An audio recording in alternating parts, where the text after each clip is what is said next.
It's my 16th year in my role as school counselor at Maggie Walker, and I've been working specifically with college admission for that entire time. And we'll go to Dion next. All right, good evening, everyone. My name is Dion Henderson, and I'm president and CEO of Partnership for the Future. We are a nonprofit in Richmond, Virginia, that works with high-achieving students, many of whom who are first-generation college students, not only get to college, but through college. I've actually been working in the nonprofit sector for almost 20 years. So I've been in this role 3 years in November, and I'm excited to be here and answer some of your questions. Then last but certainly not least, kick it to you, Ben. Hi, everyone. My name is Ben Rouse. I am the Director of College Counseling at Hampton Roads Academy in Tidewater, Virginia. I've been college counseling for about 18 years. Before that, I was an English teacher who wrote a lot of letters of recommendation for students going to college. So it's a privilege to be with you guys tonight. Thank you for your time. Awesome, awesome. So thank you all again, panelists, for giving us your time today to provide this insightful information.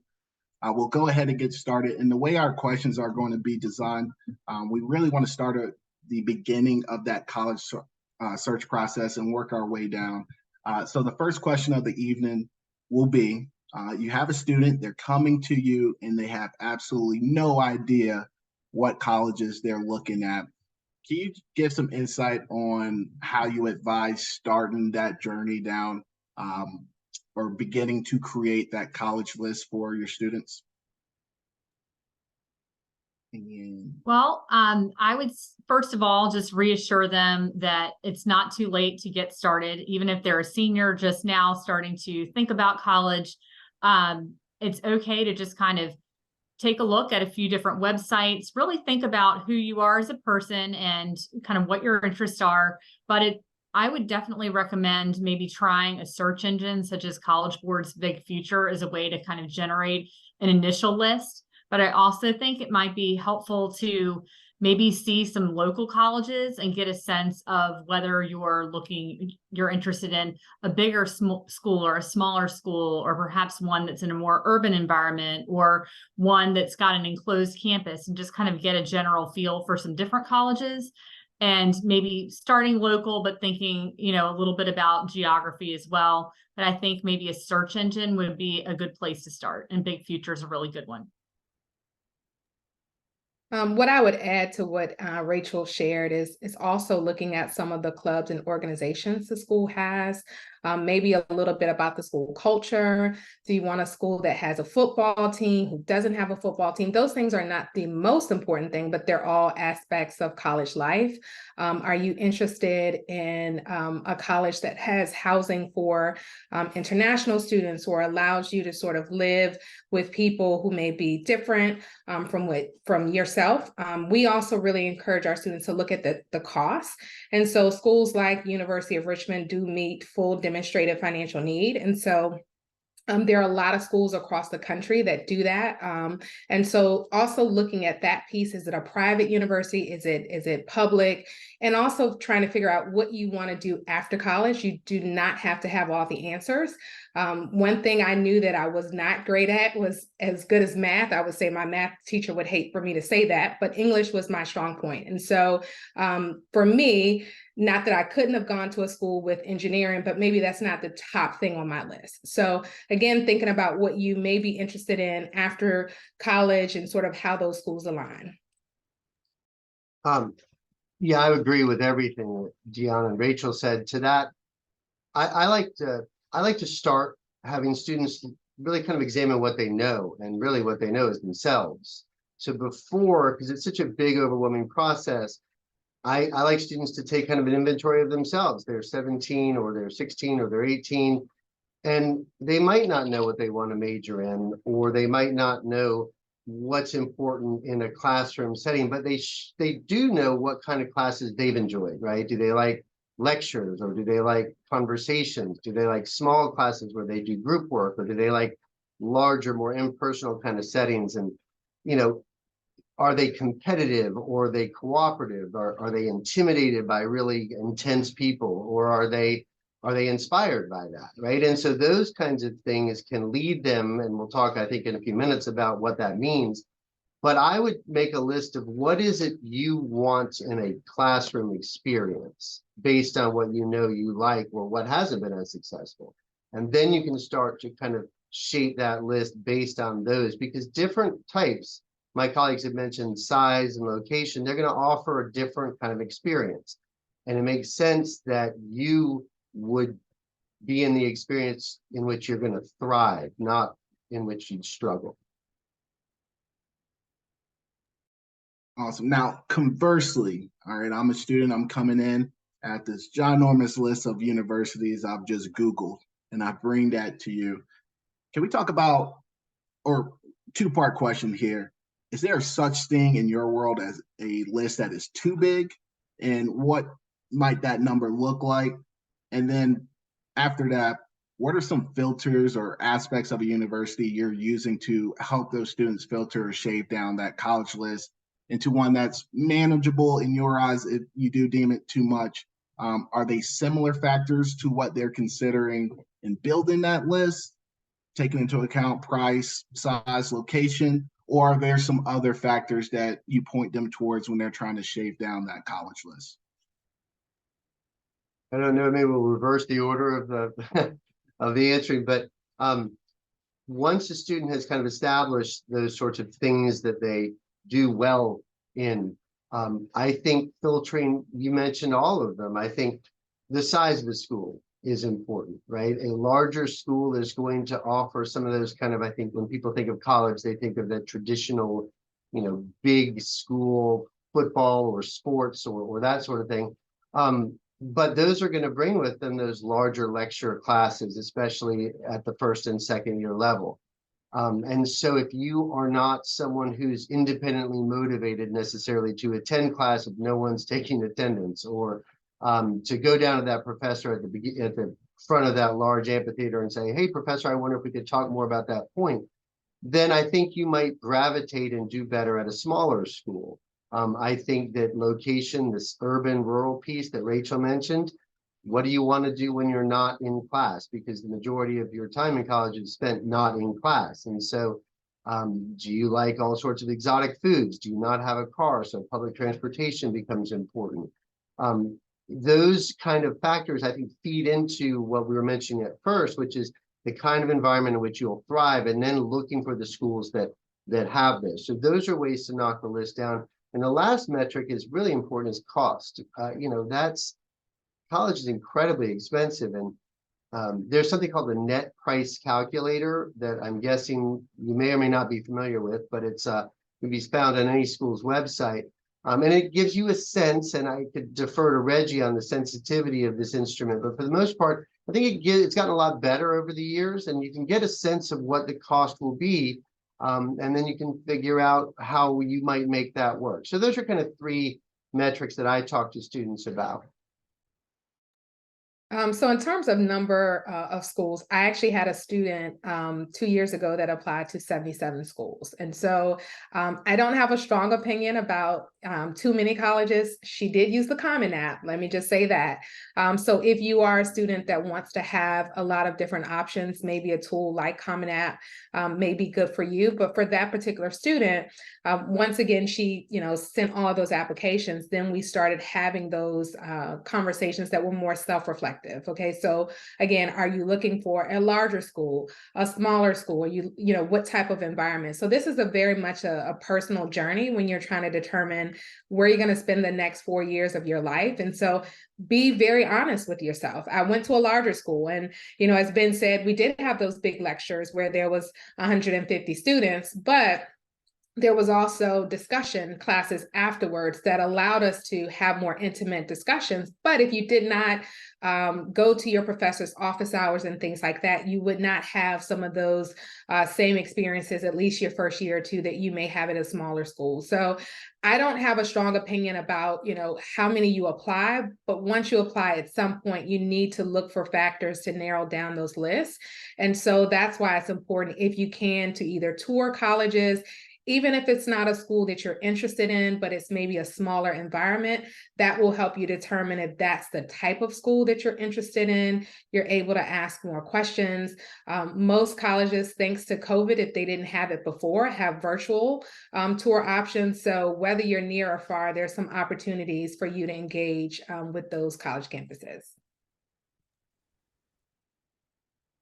I will jump in a little bit on what might be too many schools. I do see a number of students that sometimes might be looking for a specialty program, such as a guaranteed medical program, which is a BS MD. You're kind of there for 7 years all at once, and you're getting your medical school degree while you're there.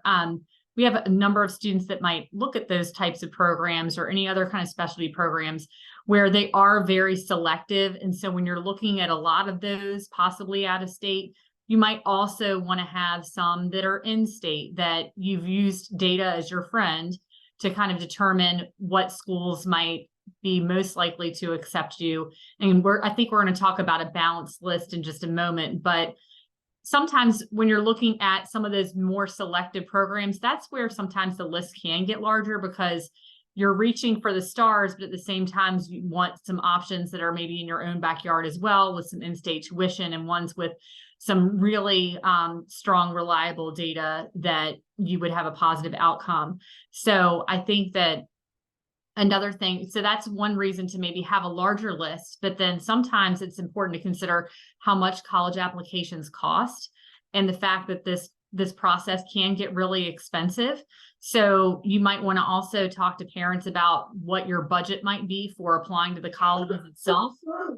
Excuse me. Sorry, I have a dog. But be thinking about how much it will cost to apply to the colleges and maybe narrow down from there.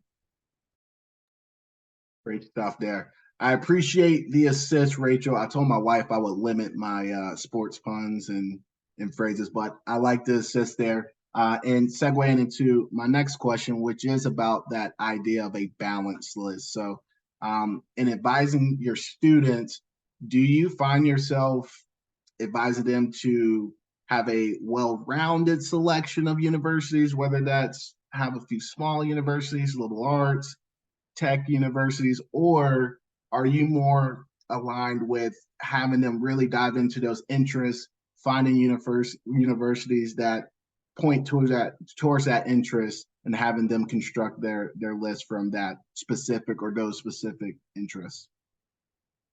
So Reggie, I would say I focus more on their interests, but within that, making sure, as Rachel said, they have at least maybe 2 schools that are state schools. Again, if price and cost is an issue, we actually advise our students to pick their top 5 colleges. And so again, they can apply to however many they want, but really narrow down on identifying 5. And within those 5, we do want to look at things like average GPA. Do they require the SAT? In some schools, maybe they don't require the SAT or ACT, but by taking those, you will, qualify for different scholarships that the schools may have. And so our list include, again, those safety schools. I always encourage our students to apply to at least one school that you will absolutely get in. And not only that, you would be okay going there.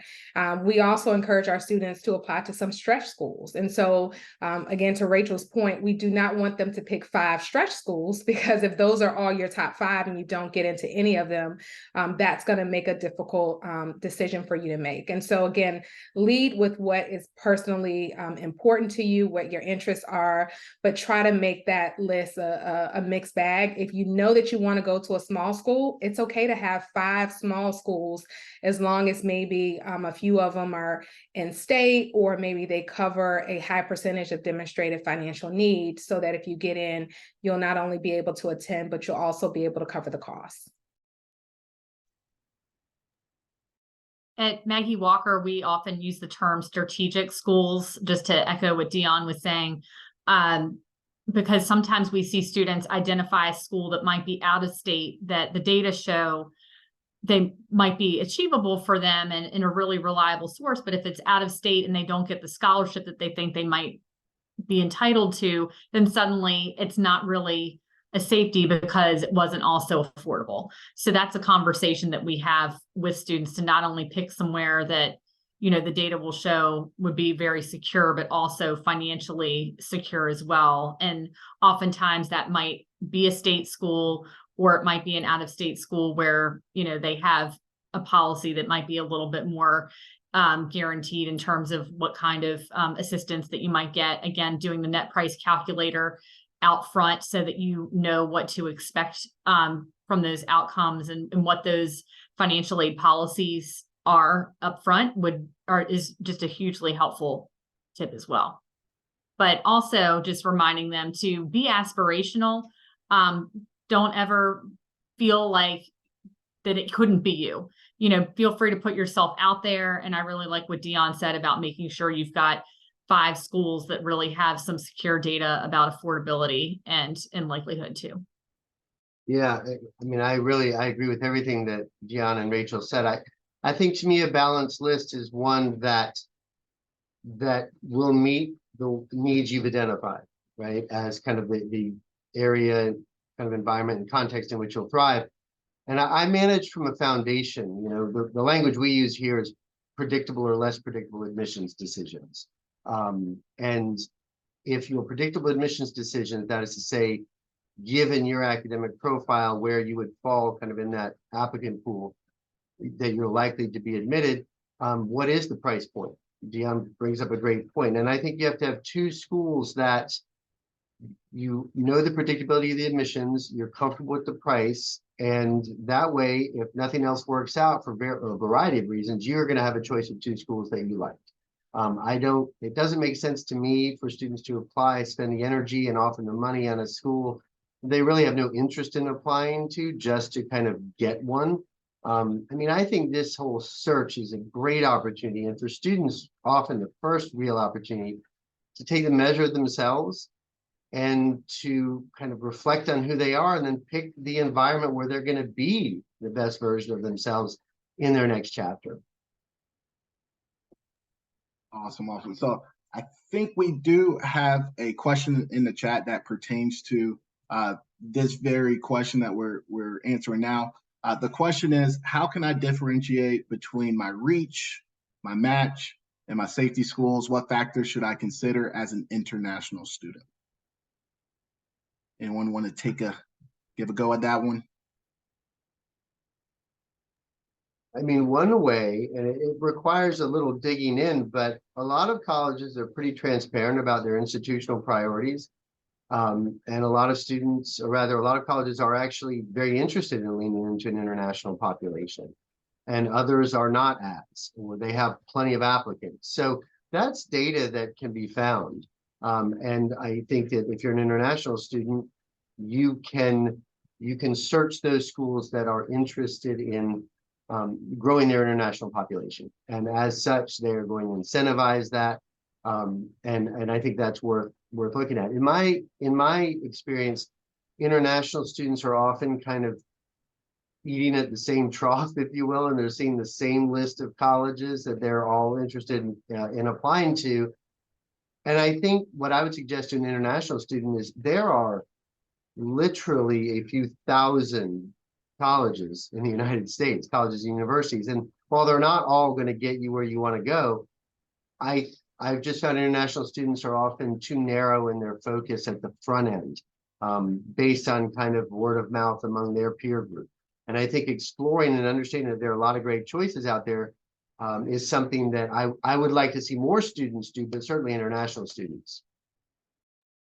Thank you for that insight, Ben. Oh, sorry, Rachel, did you want to add to that? I was just going to say, just to echo what Ben was saying in terms of being able to differentiate between maybe a reach, match, and safer option.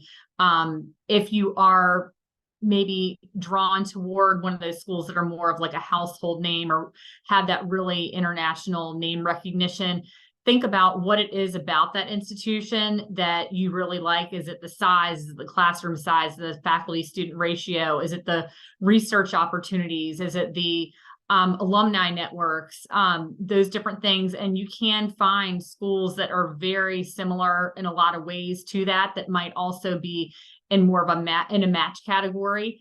And then also ones that might be in that more strategic, safer region as well, just looking at the various factors and seeing if you can find ones that might emulate a similar setting and faculty ratio, as I mentioned.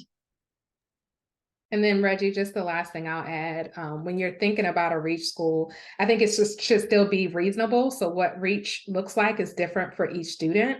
And so most colleges are very transparent in terms of their incoming classes, what are their percentages, what percentage of students that they admit. And I would think that a lot of those admissions programs would also have those statistics for international students. So again, depending on what category you fall into, you want to research that type of information. If it's a very, very highly selective school, it doesn't mean you're not smart if you don't get in. And so that may be a reach school if they really accept a very small percentage of students, but you're still within range of that GPA because you're still qualified. A school that may be a safety school is one that maybe you're above that average GPA, or you have some other accolades or things that you're participating in school. And then also get to know the admissions counselors, and ask them questions, and that's what they're here for. So just wanted to also add a little bit more information. You determine what's reach for you, and that, again, that's based off of your academic performance, maybe some of the extracurriculars that you're in, and how that aligns with the schools that you're interested in. Reggie, can I just add, Dion's words Absolutely. made me realize, I think for international students in particular, something they should ask themselves, what is the long-term goal? Is graduate school where they want to go, or immediately after undergrad, are they going to be going back to their home country? Because that can really inform a lot of strategy. If, for example, they're going to go directly back to their home country to begin a job, then that name recognition in that home country is going to play a bigger role. But if they're going to go to graduate school, to Dion's point, you want to go somewhere where you're going to thrive, and then you can get into the most selective graduate programs from virtually any of these undergraduate schools. And if the graduate degree is the ultimate goal, then that is another layer to fold into kind of, your thoughts on where to go as an undergrad, because you can go to a less selective, more inclined to perhaps give you money and give you those research opportunities and internships as an undergrad, because you're a bigger fish in that applicant pool. And then you can parlay that and launch into a grad school that everyone in the world will have heard of. So I think asking yourself, what is the plan upon graduation for my undergrad, can play a role too. Awesome. Thank you, panelists, for the feedback on that question. So moving past the construction of the list, the shaping down of the list, I've now got my list. I'm gung-ho about going to visit a college.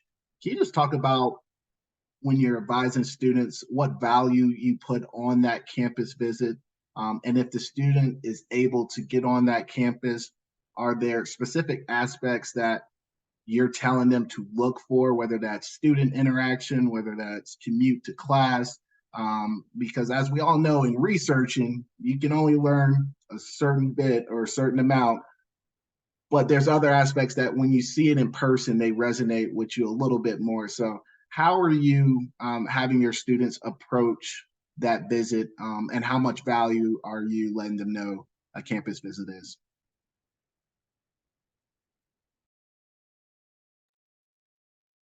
Go ahead, Go ahead. I would say if you have the means to visit a college, I really do find it very illuminating. I do also think that it's possible to apply to some schools if you need to limit how many colleges that you can visit in person before applying. And if some of that has to come after you've been admitted and going to an accepted students weekend, that can also be a valuable experience. I think there is a lot that you can glean from the resources online, in print, at college fairs, speaking to a college rep that might come to the school. But ultimately, I do think there's no replacement for when you're having to make that final decision. But as far as what so I would definitely value that really highly in terms of getting onto the campus. But then once you're there, trying to have a richer experience than just the standard campus tour if you can, eating in the cafeteria. If you have the opportunity to shadow with a student, that's very valuable, sitting in on a class, seeing a residence hall. I know that not all of those things are available in every form of campus tour, but there are a lot of programs that students can be a part of where you might be able to do some shadowing. Or if it's cost prohibitive for you to visit, there might even be an opportunity for a student fly-in. So please do ask colleges about that if it's not financially feasible to visit, and see if there's any way that they can help you get there.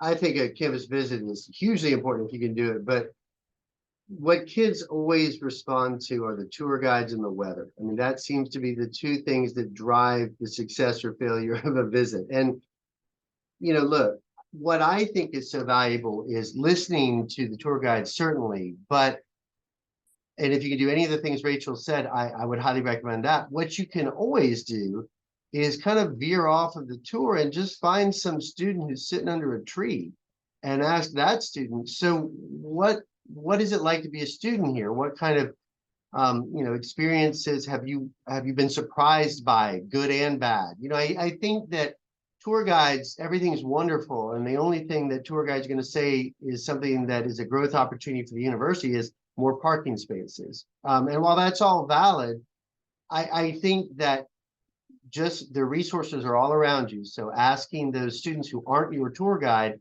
questions like, what kind of student might not be successful here? Or, what's the hot button topic everyone's talking about? How much work do you have to do in a week from your professors? Like, those are all great questions to ask that tour guides can certainly answer, but I have found tour guides reluctant to talk about some of the, the challenges at college campuses. So I would suggest finding someone who isn't affiliated with the admissions office and asking them a lot of honest questions. So similar to what my co-panelist said, I highly encourage college tours, but I know that that's not possible for every student. So again, I go back to, what are you looking for in a college? What type of college experience you want to have? If you are a person that is very, very serious about their academics, which I would assume most people on this webinar are, look at things like, is a library 24 hours? I know that that's something that may not be discussed, but those things also let you know a little bit about the academic culture. For some people, they may not want an experience, that intense, or maybe they learn a different way. And so there's so many different aspects of a college. Again, I would not make a decision off of any one thing. When I chose my college, I didn't love the college tour, but I didn't hate it either. And so I would say keep an open mind. There were some tours that I went on that I immediately knew, I just don't like this. Something about the aesthetic, the vibe, I don't like it. So that's a difference between maybe it needs to grow on me. I also think as much as you can, engaging students to not only ask them, even if it's a tour guide and you can't, find someone else on campus, ask them maybe what was the most challenging part, or, what didn't they love as much, so that you can get a little bit more of that candor and not just sort of the shiny button or, shiny penny from that person. And then I also saw real quick, there was someone that asked in the questions about campus size with narrowing the list. This is just my personal opinion. I don't think it's a problem to have a variety in your schools that are maybe your top 5 or top 7, whatever you decide. But when a student tells me, these are my top 3 and they're all over the place, one is a college with 15,000 students, another one is a college with 3,000 students, one is urban, one is in the middle of nowhere, then that goes back to, I think, Ben's original, question. What is it that you are interested in, or answer, excuse me, what is it that, you are looking for in a college campus? And so I personally get a little weary if the list is narrowed down and it's all over the place. They don't have to be exactly the same. But again, if one is 15,000 plus and the other one is 3,000, I think you may need to just figure out what is it you're looking for in a school. Thank you for that, Dion.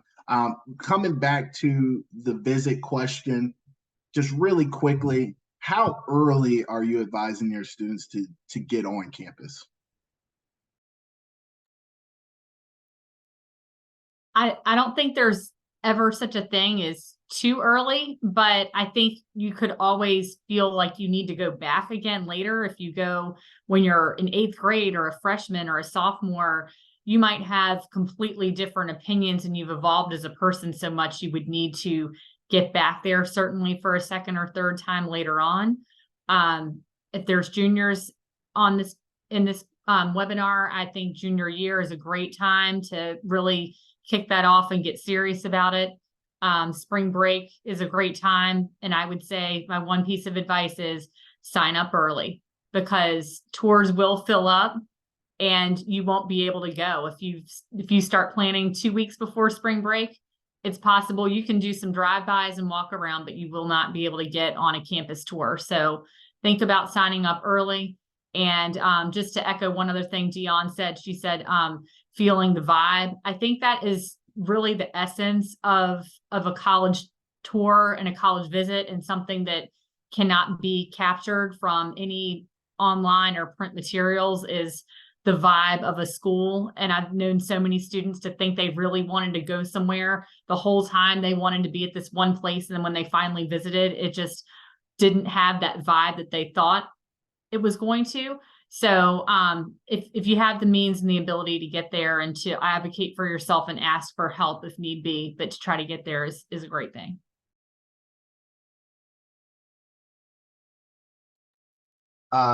I would just add that, I really, there's so many different, I think, experiences that are watching this webinar right now. In other words, some people are seniors and some people are juniors. I don't think there's one right way to do it. I think there's the right way to do it for you. And that sounds like such a kind of a vague and useless thing to say, but getting on campuses is important in order to help shape what you think you want, right? Like, I think it's going to inform things. There are lots of ways to do it. I mean, sports camps in the summer, governor schools. There are lots of ways to get the vibe that isn't through a formal visit. So if you're a spring or rather fall, here we are, your senior year, you haven't visited yet, it's not too late. I mean, you can definitely get out there and get this sense. I think you've gotten a lot of good suggestions from the folks on this webinar to make the most of these visits, even if you are starting late. So, I mean, obviously earlier is better, simply so that at the end of your process, you can feel like you didn't leave anything on the table. But you can feel that way even if you're starting now. But just have a thoughtful process where you are the center of the process in terms of the kind of place that will get you to the next chapter. I mean, I've often said I think college should be a transformational experience. It doesn't mean it's going to change who you are. It means it's going to change what you are, right? So whatever you are in high school should be different than what you are after college. And they're not every place is going to serve you in the same way. Man, I'm really glad you said it, even if it's a sports camp. Just a quick note, my twin brother and I, we both attended the University of Richmond. Our first interaction on campus was a team basketball camp. And that was our sophomore year in high school. We fell in love with the campus.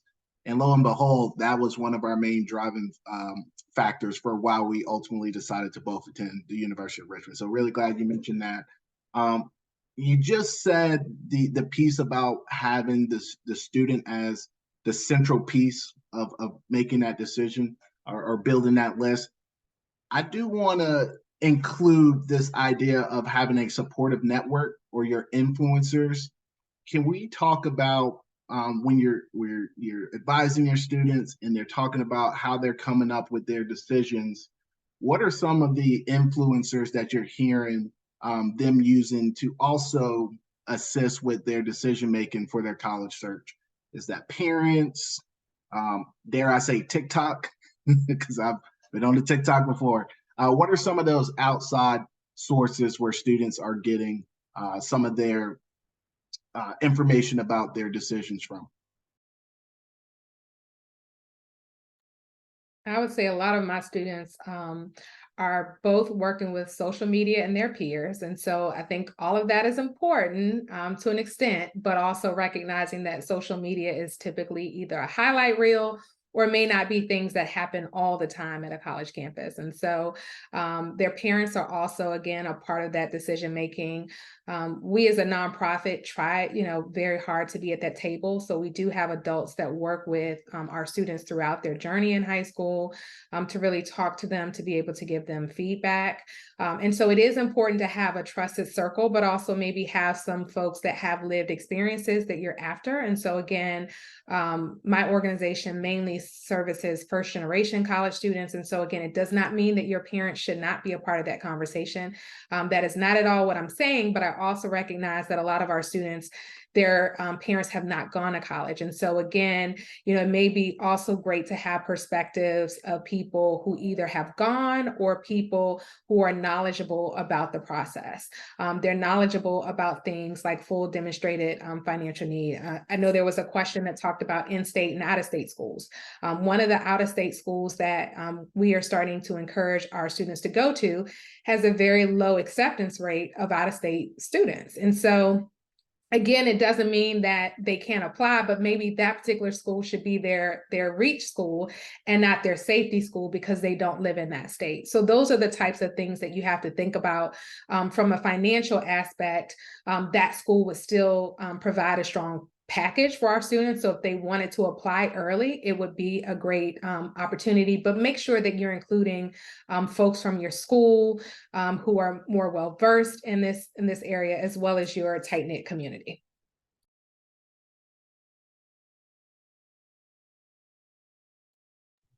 I keep coming back and I agree. You should have a balance, right? Just like you want to have a balanced list, you should have a balanced board of advisors, if you will. Like, I do think that no one knows the student like their family. And that's where the family, even if they haven't gone to college, I think they're probably able to say, listen, what I've known about you is when you're in a high pressure situation, you tend to shut down. Or I noticed that you really thrive on competition, right? Or you like to explore totally new environments. And that's the kind of advice or observations that can be trusted and used and will absolutely be relevant as the student is searching. I agree with Dion. The social media is such a double-edged sword. I think that, College Confidential and College Prowler are things that people use. There's something called Grown and Flown and Quora.com. These are other kind of crowdsourced kind of feedback, I guess you could say, feedback arenas for colleges. If you are at a high school, the chances are you have a counselor. Whether or not that counselor is necessarily specializing in college counseling or international counseling or whatever, I'll wager that there's a person in the school who knows this stuff. And you find the counselor's office. I have found donuts, and I'm not kidding, like getting yourself known to an office and being a serious advocate for yourself is a great way to get on the radar and to differentiate yourself, frankly, from a lot of other students who just either don't know or don't have enough of that kind of motivation to go. So I think a balance, but definitely leaning on your family for those kinds of, these are the environments that I think you'll do well in, and then someone else to say, and these are the schools that will provide that environment. Awesome. Thank you for that. So I do want to make sure we're leaving some time on the end for our final thoughts. But I do want to ask this question. For those students who might not have as robust of a college counseling or college guidance counseling department within their school, or they're not part of a CBO or community-based organization, or even attend a high school with a college attending culture, what are some other resources? I know, Ben, you mentioned some of those in your previous answer, but what are some resources you find yourself pointing those students to get that guidance in constructing their college search list? And I think there's a book called The Alumni Factor, which so many rankings are based on inputs like the average GPA, the accepted students, and the average test scores. And that's great, but I think a lot of, again, I think college, I think should be understood as the next frame in a longer movie. You know, it doesn't end where you get in and then go to college. I mean, there's a whole life that you live after that. So I think looking at colleges that are measured on those outputs, the alumni factor is one of the few that does that. I think Forbes does a good job of that. You know, those are two that kind of immediately come to mind in terms of give me some names of schools that are going to take care of me down the road, right? That are going to serve me well in the next phase after college. And those are a couple in addition to the ones I mentioned. And I'll speak more to the student who may be at a high school that may not have as much of a college going culture there. And so most states have some college access, based organizations, whether they be locally or some that service, the entire state. And so if you look at some of those national resources around college access, there's a national organization called NCAN. There's MPEA that all have lists of different organizations in different communities. A lot of times you can search by state. Some of these folks have webinars just like the one you're on today. And so even if you don't live in that state, they're not going to say you don't live here, you can't be a part of this webinar. And so I would look for resources like that so that you can identify some support to help you get to college. I'll also say the National Association for College Admission Counseling has resources as well. There are virtual fairs, there's some in-person fairs. They have a whole set of webinars as well. So that's another excellent resource. And then I think just in the absence of maybe a traditional school counselor, just looking to another trusted adult in school. As much as I would love to think I'm the most influential person in my students' lives, I know that the teachers make so much of an impact on them. And I think most of my students have that one teacher where they really respect their opinion. They look up to them. And I think that some of those individuals can also be one to take you under their wing, an aunt and uncle. If your parents are not feeling comfortable about knowing the process, or you're international and your parents maybe are not fluent in English and are having a difficult time navigating this for you, looking for some of those other resources that might be able to speak the language a little bit better, or helping them find some translation services if that's something that's a factor in your search as well. Thank you for that. And again, panelists, I want to take this moment to thank you again. I know I've been saying it a lot, but I found myself just looking over at my other screen, typing up a lot of the things you've said, because it has been so insightful, and I'm very appreciative of that. I do want to allow each of you a moment just to give some parting words for our viewers this evening. And then after that, we'll allow for a little bit more time for Q&As in the chat before heading off for our evening. So we're going to start in reverse order. So Ben, if you don't mind starting us off, and if you don't have parting words, we can pass it on. But if you have some parting words for our viewers, and then we'll go through our other two panelists. Well, first of all, thanks again for the opportunity to be on the webinar. I mean, this is such an important conversation to be having. I would say to all the students out there to get excited and to have fun. I mean, it can be so easy to get overwhelmed in this process with all the information that's coming at you, and this idea that I've got to get this decision absolutely right or my life is over. That's not true. You just want to give thought to it. And you want to give the thought that is, again, centered on you. I keep coming back to that idea. From knowledge of yourself will come the rest. And again, it doesn't have to be what you think you want to be when you grow up, but what do you know about yourself already? Do you respond to those teachers who challenge you, or do you like a more cooperative environment? Do you want to feel like you're the smartest kid in the room? Or do you not need that sort of kind of validation because you find it elsewhere? Like, I think that this is such a great chance. And I said it before, maybe for a lot of you guys, the first time you've really ever had a chance to dig into who you are and what makes you happy. If you can find something you love and make a living at it, you're going to not only win, but you're going to be lucky, because that is what we're all striving for.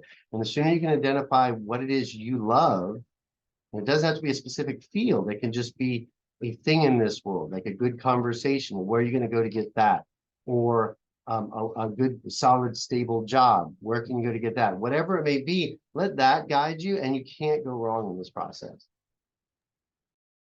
I would just say enjoy the journey. And so this is a very exciting time in your life, and look at it as such. I would also say that, I joke with my students and say, just like the Bruno Mars song, leave the door open. So you may have in your mind, this is exactly what I want to do. This is exactly where I want to be. But leave the door open and change your mind, and know that that's okay once you reevaluate, what's most important to you.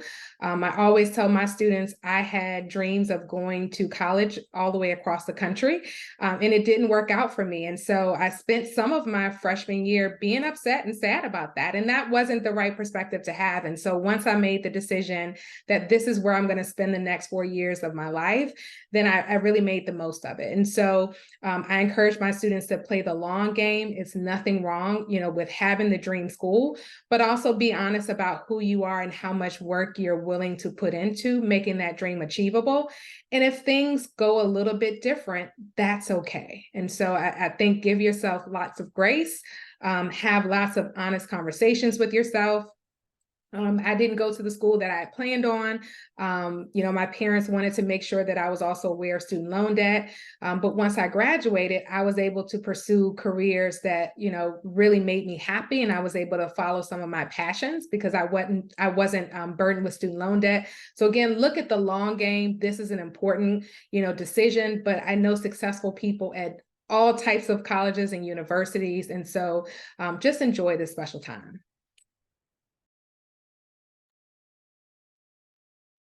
Thank you very much for having me. I'd also like to say that. Thank you, Reggie. Thank you, Rachel, Michelle, Daisha, and Ben and Dion. It's hard to add on to the wonderful words of wisdom that you just shared, but I would like to say to the seniors out there that might be just starting this process, you're right on time. You haven't missed anything.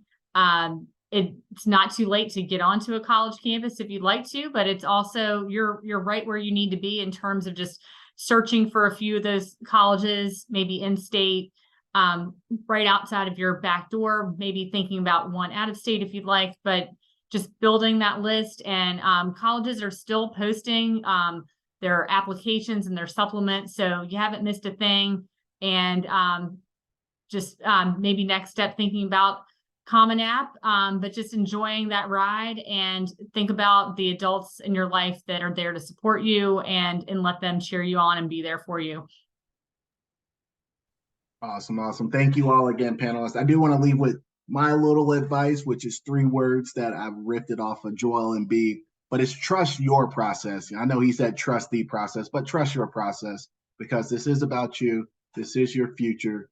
And know that whatever you decide to do is the right choice, and you'll never fail. So really appreciate everyone in attendance this evening. Panelists, thank you all again. Go watch some TV, enjoy your nights, get ready for a next day of work tomorrow. And thank you, Rachel and Daisha, as well, for taking care of all the questions that we weren't able to get to, but manning our Q&A portion. So thank you all again tonight. This will end our webinar, and best of luck with your college searches.